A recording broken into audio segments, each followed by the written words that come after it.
आप में से कई लोग जानते होंगे नंबरदार इंदर सिंह सूगा में रहते हैं जो, उसके एक भाई की डेथ हो जाती है। ठीक, भाई की डेथ हुई? हाँ भाई की डेथ हुई। और वहाँ पे क्या हो जाता है कि वो डेथ होने से वहाँ पे एक नंबरदार का लड़का है सुखदेव सिंह जो चसाना में दुकान करता है। अब ये सुखदेव सिंह, इसके साथ कोई 2 4 6 लोग और हैं। ये क्या करते हैं कि ये सनातन धर्म को तोड़ने का काम कर रहे हैं। सनातन धर्म को तोड़कर ये लोगों को क्या कर रहे हैं कि धर्म परिवर्तन करवा रहे हैं। ठीक, आपको गुमराह करेंगे, गुमराह करने के बाद ये क्या, उसके बाद आपको ये कहीं और मोटिवेट करेंगे, आपको कहेंगे कि नहीं ये जो आप कर रहे हो ये गलत है। क्या गलत है कि आप मंदिर में जाते हो ये गलत है, मंदिर में नहीं जाना, ये मना करेंगे आपको। ठीक, आपको पाएंगे कि वेद पुराण जितने हमारे 18 पुराण हैं इनमें जो भी लिखा है ये सब झूठ है, ये आपको बताएंगे। उसके बाद कहेंगे कि जब हमारा कोई मर जाए हमें जो पिंडदान करते हैं वो पिंडदान करना गलत है, ये कहेंगे। उसके बाद आपको ये कहेंगे कि जब हमारा कोई इंसान घर में मर जाता है उसके बाद उसके जो फूल हैं, जो हम फूल गंगा जी लेके जाते हैं अस्थियाँ, वे अस्थियाँ हरिद्वार नहीं लेके जाना, ये ऐसा आपको बताएंगे। अब वैसे ही परसों हुआ कि वहाँ पर जब लोग आए, बलादरी इकट्ठी हुई संस्कार के लिए, तो वो जो थे उनके कोई 5-10 लोग इकट्ठे हो गए। वो कुछ अपना लगे करने, नहीं जी हमने पिंडदान नहीं करना, ये नहीं करना, वो नहीं करना है। इसमें ये सामने शेरगढ़ी का एक आदमी है जनक सिंह, ये भी कुछ ज़्यादा ही लग गया बोलने। और ये इसने कहीं, अब मैं वहाँ पे नहीं था उस दिन, मैं मल्लीकोट में बारात लेके आया था, मैं शादी में था। अब वहाँ पे मैंने किसी पंडित को भेजा संस्कार के लिए कि भाई पंडित जी वहाँ पे जाकर संस्कार करवाना, मैं ये मौके पर नहीं हूँ। अब उसने कहीं पंडित जी को गाल निकाल दी। अब जैसा वो गाल निकालता था तो वहाँ के जो लोग थे उन्होंने पकड़ा और बहुत मारा।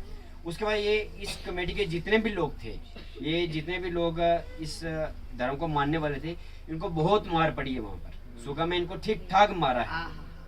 और मारने के बाद ये वहाँ से भाग गए। ठीक, ये वहाँ से भाग गए।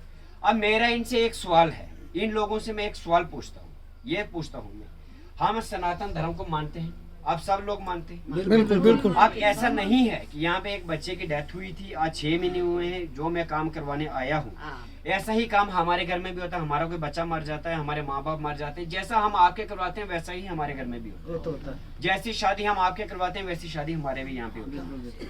हमारा और आपका कोई अलग है नहीं। जैसा संस्कार हम आपके यहाँ पर आकर करवाते हैं वैसे ही हमारे घर में कोई मर जाता है, हमारा संस्कार भी वैसे ही होता है, वैसे ही होता है। ये लोग जो हैं, ये चंद लोग पैसों के लिए सनातन धर्म को तोड़ने के लिए आप लोगों को गुमराह कर रहे हैं। मैं अभी एक डिटेल निकाल रहा था, जिस बाबा को ये मानते हैं, मैं आपको बता दूं कि इस बाबा को किस किस मसले में इसको जेल हुई है। सुनना, इस बाबा का नाम है रामपाल। इस बाबा का क्या नाम है? रामपाल। ये रामपाल, इसको 4 महिलाएं यानी कि 4 लेडीज, एक बच्चे की हत्या के पहले रोज में इसको जेल हुई थी। उसके बाद 11 अक्टूबर को उसे जेल में भेजा गया था। फिर उसके बाद रामपाल को 1 लाख रुपए का जुर्माना भी लगा था। ठीक, उसके बाद आगे रामपाल को क्या होता है, रामपाल के खिलाफ गर्भपात सेंटर यानी कि जहां पर किसी को बच्चा रह जाए उस बच्चे को वाश करने का वो सेंटर उसने खोला था। उस मसले में इसको जो है उम्र कैद की सजा हुई है। और उसके बाद रामपाल के आश्रम में हथियार पकड़े जाने से, ये मैं अपनी मर्जी से नहीं कह रहा हूँ, गूगल पर ये उसकी न्यूज है, बिल्कुल आप लोग निकाल सकते हैं गूगल पे। तो और ये सरकारी मतलब जो बड़े बड़े हथियार थे जो इसके आश्रम से पकड़े गए थे, और ये हथियार पकड़ने के बाद इसको उम्र कैद की सजा हो चुकी है। अब मैं आपसे ये पूछता हूँ, एक गुरु है, मैं आपका गुरु मान लो, क्या मुझे गुरु मानते हैं? बिल्कुल। आप मुझे गुरु मानते हैं, मैं अपने घर में बड़े बड़े हथियार रखूं, आप मुझे बच्चे देते हो छोटे छोटे के पंडित जी हमारे बच्चों को संस्कार देना, आपके बच्चों को मैं भेज देता हूँ देश विदेश में, मैं काहे का गुरु हूँ? किसी का नहीं। आप, मैं आपको कहता हूँ कि आपने किसी के जग में नहीं जाना, मैं कौन सा गुरु हूँ? वो नहीं है। ये रामपाल के जो लोग हैं ये कहते हैं कि जग में जाना पाप है, हरिद्वार जाना पाप है, सुनना, हरिद्वार जाना पाप है, गंगा में जाना पाप है, किसी को राम राम नहीं करना है, माँ बाप मर जाएं, यहीं जलाकर यहीं उनकी अस्थियां दरिया में फेंक दो। ये इस तरह से ये आप ये लोगों तो को हमने पैसे, करेंगे, चाहे ये क्या जो है, मर्जी हो जाए। इसकी सबसे बड़ी साजिश क्या है, ये नेटवर्किंग है। जैसे आजकल ऑनलाइन नेटवर्क बिजनेस होता है कि आप आगे अपने आगे जितने बंदे बढ़ाएंगे आपको उतनी कमीशन मिलेगी, ऐसे ही इनकी एक नेटवर्किंग है सनातन धर्म को तोड़ने की। इनको ये जितने लोगों को ज्यादा ज्यादा जोड़ेंगे इनको कमीशन मिलती है, इन लोगों को कमीशन मिलती है। ठीक, भागवत गीता के 4थे अध्याय के 4थे श्लोक में भगवान कृष्ण ने कहा है कि दूसरे का धर्म कितना भी बड़ा हो पर अपना धर्म उससे भी बड़ा है। भागवत गीता में क्या लिखा है कि दूसरे का धर्म कितना भी बड़ा हो उससे अपना धर्म 100 गुना अच्छा होता है। ठीक, कभी भी आप लोग ऐसा अगर कोई आपको मोटिवेट करता है कि भाई आप रामपाल के आश्रम में चलो, आप पंडितों को छोड़ो, आप मंदिर में जाना छोड़ो, ये चीजें मैं उनसे पूछता हूँ कि क्या वे दुनिया जो है करोड़ों के हिसाब से वो लोग पागल हैं जिन्होंने इतने सारे 1000 वर्ष तक तपस्या करके श्री राम मंदिर अयोध्या में बनवाया, वे पागल हैं? करोड़ों अरबों लोग कुंभ मेले में गंगा जी में जाकर जो नहा रहे हैं वे पागल हैं? एक आदमी की जो अगर उसमें इतनी शक्ति थी वे जेल में क्यों बंद है? उसको उम्र कैद की सजा क्यों हुई? उसके कारनामे अगर वे उसके अंदर इतनी शक्ति थी तो उसके आश्रम से हथियार क्यों पकड़े गए? अगर उसके अंदर इतनी शक्ति थी तो उसके आश्रम से हथियार क्यों पकड़े गए? उसको क्या जरूरत है हथियारों की? कोई जरूरत नहीं थी। ये सिर्फ और सिर्फ धर्म को तोड़ने के लिए, सनातन धर्म को तोड़ने के लिए ये लोग ऐसा काम कर रहे हैं।